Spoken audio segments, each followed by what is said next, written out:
عەبادی بانگەشەی چاکسازی دەکات و لایەنگرانی سەدریش دەواازەکانی ناوچەی سەوزیان لێگرتووە. دۆخێک عەبادی تێکەوتووە بە هەر لایەک و بە ئاڕاستەی هەر لایەنێک هەنگاو بنێت لایەکەی تر دەبنە لەمپەری بەردەم ڕێگاکەی، لەلایەک مۆڵەت بۆ لایەنەکان دادەنێت و لەلایەکی تر مۆڵەتی بۆ دانراوە.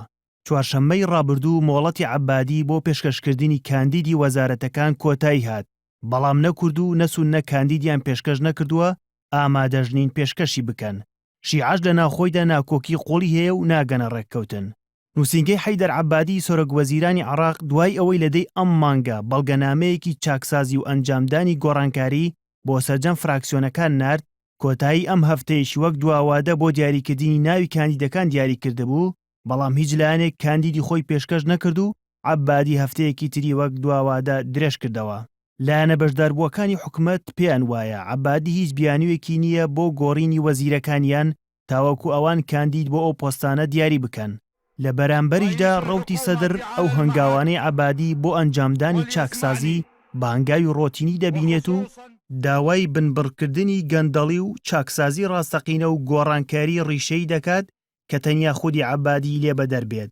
ئێستا هەنگاوەکانی بەردەم عەبادی ڕۆشن نین و دوای خۆپیشاندان و ماگرتنەکانی لایەنگرانی سەدر کە پێی ناوەتە هەفتەی چوارەمەوە، چاودێران پێیان وایە دۆخەکە لە بەردەم چەند ئەگەرێکی کراوەدایە کە ئەگەر عەبادیش بە پەلە هەنگاوی پێویست بۆ چارەسەرکردنی دۆخەکە نەنێت، لەوانەیە پرۆسی سیاسی بەگشتی شکست بهێنێت و سەر بکشێت بۆ ململانی قوڵی نێوان لایەنەکانی شیعە و دوجار شەڕی چەکداری لێ بکەوێتەوە. لە ئێستادا شەقامی عێراقی دابەش بووە بەسەر چەند بەرەیەکدا کە یەکیان لەناو خودی حیزبەکەی خۆیەوە حزبی داعوەدایە کە داوا دەکات بە هەر نرخێک بێ عەبادی ئەو پاکیجە چاکسازی ڕایگەیاندووە جێبەجێ بکات و نەکەوێتە ژێر کاریگەری لایەنگرانی سەدر و هاوبەشەکانیانەوە لە کابینەی حکومەتدا. ئەو بەرەی ناو حیزبەکەی کە بەشێکی سەرەکی لە کوتلەی دەوڵەتی یاسایە کە نووری مالیکی سەرۆکاتی دەکات، داواش دەکات ئەگەر لایەنەکان کاندیدی خۆیان پێشکەش نەکەن، ئەوە پێویستە عەبادی بە کەسانی تەکنۆکرات ئەو پۆستانە پڕ بکاتەوە یان بە شێوەیەکی کاتی کەسانێک بە وەکالەت بۆ پۆستە وەزارەتیەکان دابنێت کە بەڕای چاودێران دوور نییە عەبادی ئەو هەنگاوە بنێت دوای ئەوەی بە ئاسانی توانی جێگرانی سەرۆک وەزیران و سەرۆک کۆمار لابەرێت. هەندێک لە چاودێران پێشیان وایە دوور نییە ئەگەر عەبادی نەتوانێت چاکسازیەکانی ئەنجام بدات و نەشتوانێت بەدەم داواکاریەکانی لایەنگرانی سەدرەوە بچێت، دوجار دەست لە کار بکێشێتەوە.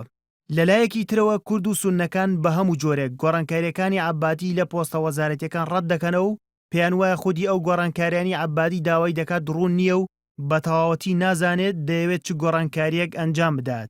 لەلایەکی ترەوە ڕەوتی سەدریش مۆڵەتی 45 ڕۆژەکەی کە بۆ عەبادی دیاری کردووە بۆ ئەنجامدانی چاکسازی ڕیشەیی لە 9 نیسانی داهاتوو کە هاوکاتە لەگەڵ ساڕۆژی ڕوخانی ڕژێمی سەدام لە ساڵی 2003دا مۆڵەتەکە کۆتایی دێت و نازاندرێت سەدر هەنگاوی دوای ئەوەی چی دەبێت.